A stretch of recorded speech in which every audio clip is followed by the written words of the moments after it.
In 1974, a Japanese soldier emerged from the jungle in the Philippines, ready to fight.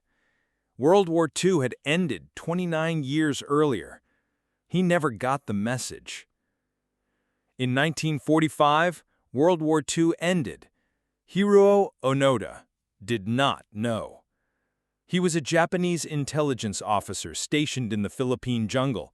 His orders were clear: fight until relieved by a superior officer. Never surrender. Never give up your position.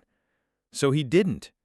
For 29 years, he lived in the jungle, conducted guerrilla operations, ambushed supply convoys, avoided capture.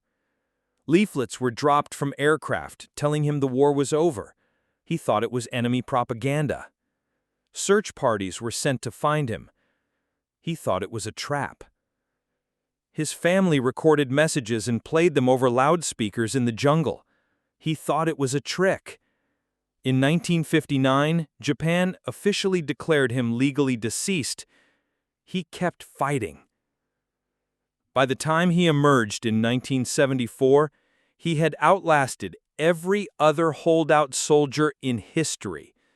29 years, alone in a jungle, faithful to an oath he made to a country that had moved on without him. When he finally came out, an elderly man named Hiroo Onoda, who had been his commanding officer in 1945, flew to the Philippines. He was 87 years old. He stood in that jungle and gave Hiroo Onoda his official orders.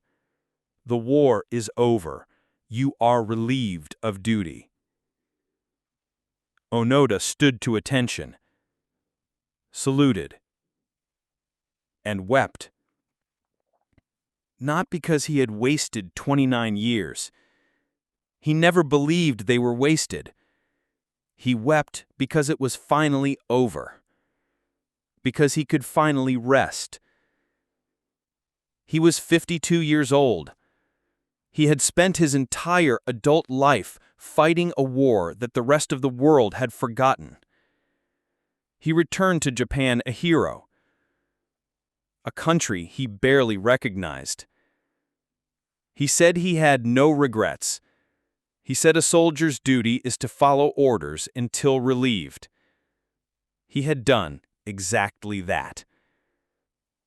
What do you do with 29 years of loyalty to something that no longer exists?